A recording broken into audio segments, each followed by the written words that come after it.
The next question is from Aliza Fatima. She's studying MBBS from Pakistan. When a corrupt leader is elected, we are also responsible for the sins he commits as a leader. What should be our priorities while electing a leader? In today's circumstances, when we cannot find a loyal and honest leader, what should we do? Should we give our vote or waste our right to elect? A similar question is posed by Majid Khan from Hyderabad, India. What are the qualities we should look for in today's age for selecting a leader for the Muslims? According to me, Dr. Zakir Naik would be my best choice to lead the Muslim Ummah today. Basically, the question posed here is that in today's world, most of the Muslim leaders are dishonest, they are corrupt. So who should we choose?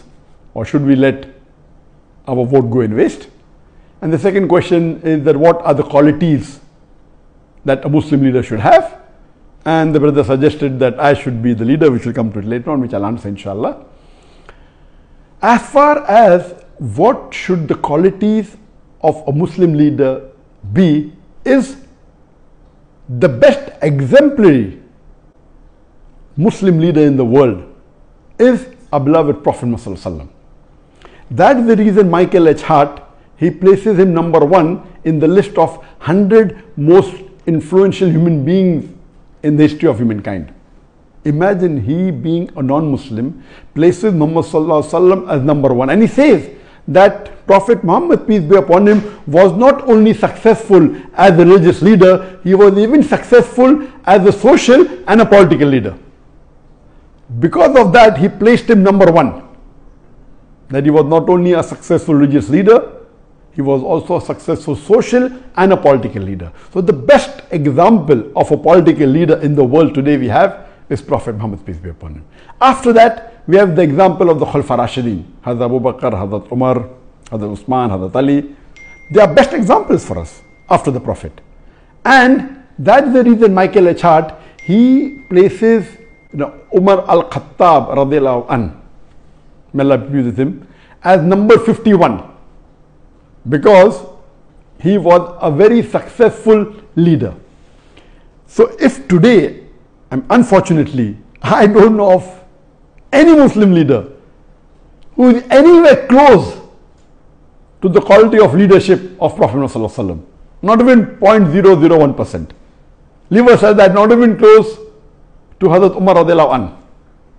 Umar bin Khattab, mashallah, he was so successful that he expanded the Muslim empire, mashallah.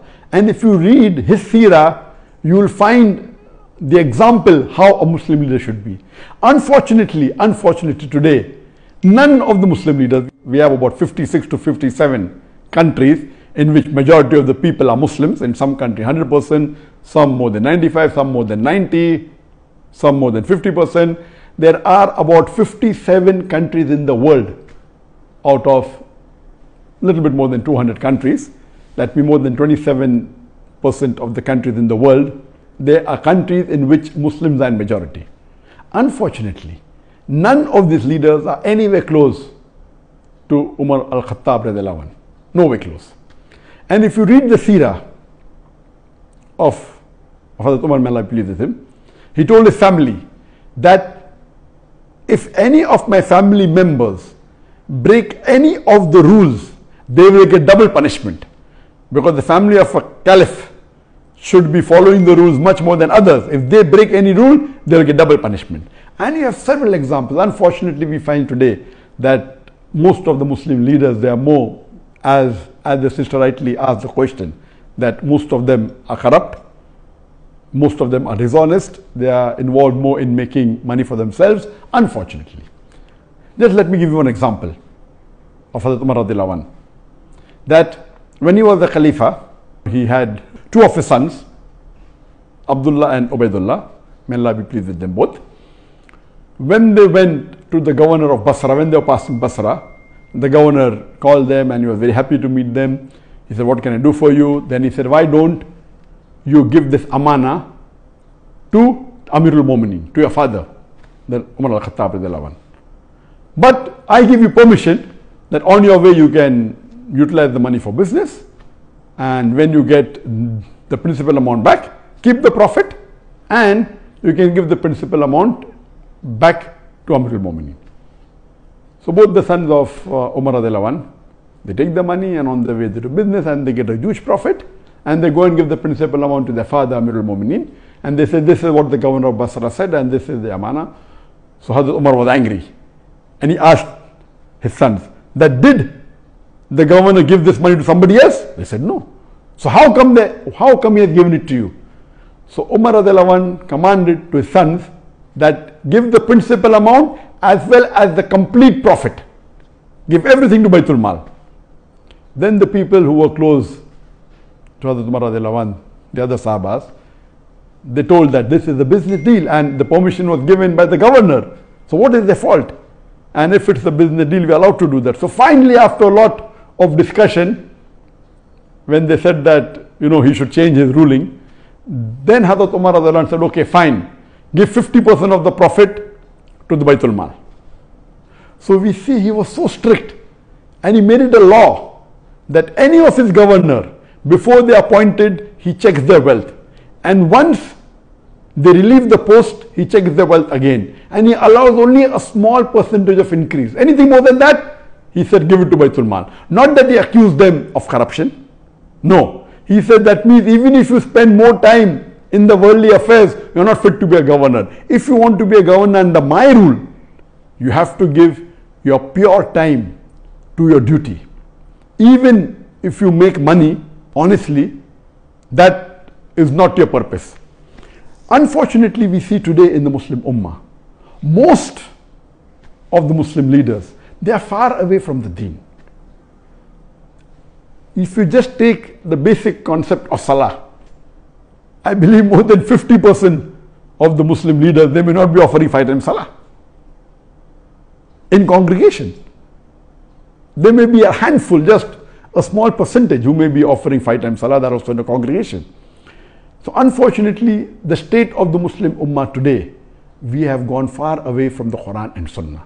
That's the reason we have today, that the situation that the Ummah is in today, because we have gone far away from the Quran and the Sunnah, we have gone far away from the teachings of Allah subhanahu wa ta'ala and the teachings of beloved Prophet Muhammad sallallahu alaihi wasallam. And I do agree with the sister that today, unfortunately, the choice that we have is so limited, and unfortunately most of them would not fit the criteria of how a Muslim leader should be as per the Quran and Sunnah. So what should we do in this situation? What we have to do is that we have to select the best of the worst. And if we analyze, as I mentioned, that almost all the leaders, they don't have the qualities that a true Muslim leader should have, like Hazrat Umar radiallahu anhu, or even a small percentage, not even 2% of the quality of Hazrat Umar radiallahu anhu. So what we have to do, we have to select the best of the worst. And I do agree with the sister that almost all of the Muslim politicians, they are corrupt, whether it be financially, whether it be with Iman, they are, almost all. There may be 1 or 2 or 3 exceptions to the rule. So what should we do in this situation? As I mentioned, we should select the best of the worst. Number 1, according to me, is that select that Muslim leader who is becoming a leader on the Islamic card. That he's proud to be a Muslim, and he says that I'm proud to be a Muslim and I will uphold the Islamic law.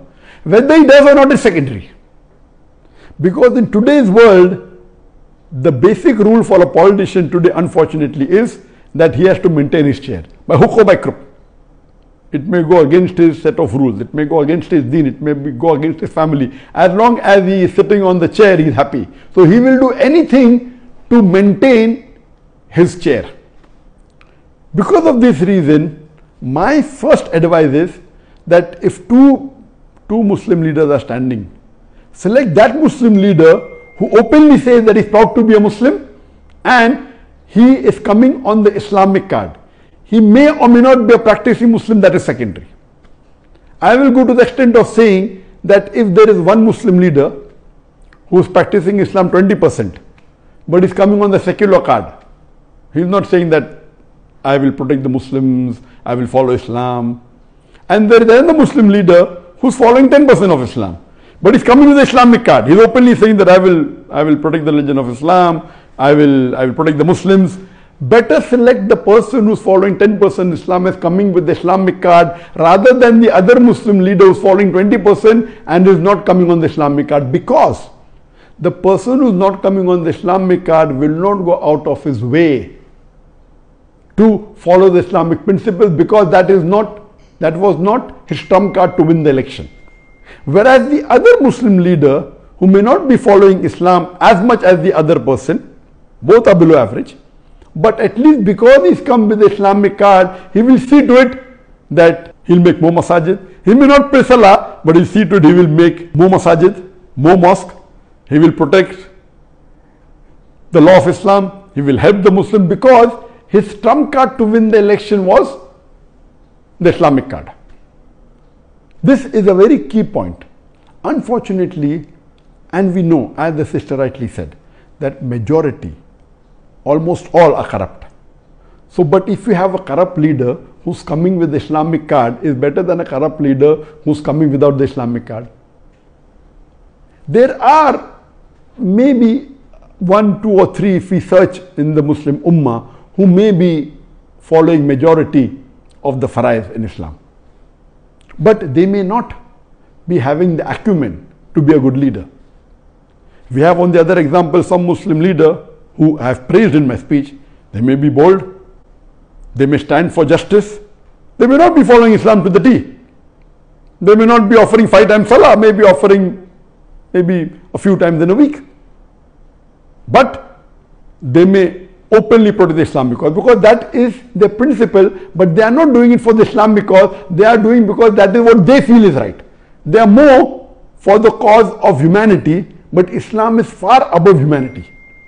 So because of that, they may bring a voice in the international media, but their practice may not be Islamic. So such leaders may benefit in one particular aspect of Islam to the Muslim Ummah, but on the other hand, they may be a danger. So that is the reason I personally prefer that you select those Muslim leaders who, number one, are proud to be Muslims. Unfortunately, when you look at the Muslim leaders, most of them, they're not following the Sunnah. I'm giving a small example of keeping a beard. It's not a big thing. To keep a beard doesn't take any effort. But our beloved Prophet Muhammad said, it's mentioned in Sahih Bukhari, in volume number 7, hadith number 5892, that the Prophet said that do the opposite of what the mushriks do, what the unbelievers do. Grow your beard and trim your mustaches.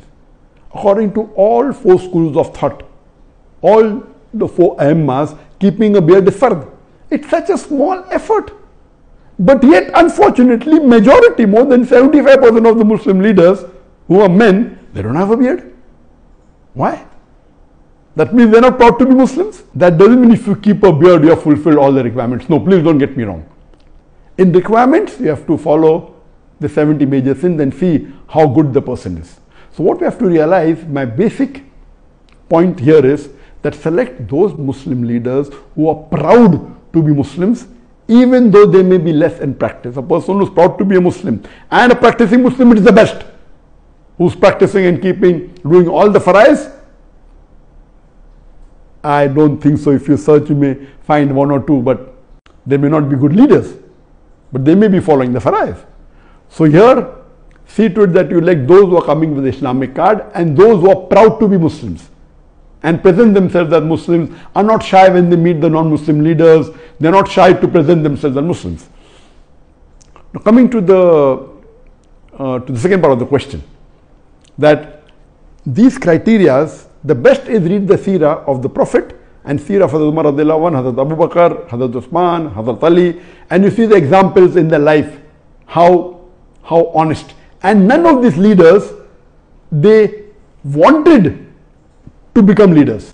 The hadith of the Prophet, anyone who wants to be an Amir, wants to be a leader, is not the right person. Here we find that most of the leaders want to be leaders. In the Islamic teachings, a person who himself wants to be a leader should not be made the leader. The other people who make him, and all the Khalifas, they were made by others. And you have these examples. As far as the question posed by the brother Majid, that he feels that Dr. Zakir Naik is the best choice, I'm sorry, I disagree with you totally. I don't have the qualities to be a leader at all, and I don't consider myself. And what I've seen in my life, in my personal life, I've seen that many religious people, when they enter into politics, almost all of them went away from their deen. I know several scores of Muslims who are very good practicing Muslims, who are offering 5 times salah, who are very honest, and they give such beautiful lectures. But the moment they entered politics, they got corrupt, they got influenced. Because unfortunately, the ummah that we have today, they are not like the Sahabas at the time of the Prophet and Khulafa Rashidin. Our Khulafa Rashidin, first they would take decision thinking, what would Allah want me to do? They were more scared of disappointing Allah. Today, our politicians are more interested in how it will benefit them personally. They don't want to disappoint the vote bank. The Khulafa Rashidin, they did not want to disappoint Allah. They would take a decision which would be completely against them, as long as it pleases Allah. As Allah says in the Quran in Surah Nisa chapter 4 verse number 135, that Ya ayyuhalladhina amanu, oh you believe, stand out for justice as witness to Allah subhanahu wa ta'ala, even if it be against yourself, against your parents, against your kitokin, against the rich or poor. Allah protects all. There were many times the question was asked to me in India that why don't I enter politics, and I said that, why do you want to become enemy? I have to jokingly tell them. Because in today's world, if you enter politics, there are high chances that you will spoil your akhirah. Very high chances. Because the way the ummah and the society is made, that if you want to live and remain in that seat, you will have to compromise on your principles. And the best example I can give you is of Dr. Israr Ahmad. Dr. Israr Ahmad, you know that mashallah, he was a very great dai, and he gave tafsir of the Quran, he was very knowledgeable, he was popular, and he stood for election, and he won the election. After he won the election, a member of parliament he was made, and he was given some post, and after a few months he resigned. He said, asking me, what should be the width of the road? That's not what I'm made for. When I'm giving them Islamic solution, they don't want to listen. He immediately resigned. So a good person who is following the deen, he will either have to give up his deen or give up his position. And whatever Dr. Israr Ahmad did was the best. There may be few people like Dr. Israr Ahmad who may be Islamic and may have got into politics, but I don't know anyone who's a leader. May have come on a lower position, not as the head of state, and may be following the deen. But the way the society is made today, our ummah, you will either have to give up the post that you're in or give up the deen. So first of all, I'm not fit to be in that position. Neither do I want to spoil my akhirah. I'm very happy in being a dai, and I'm very satisfied with Allah subhanahu wa ta'ala, whatever ni'mah He has given me.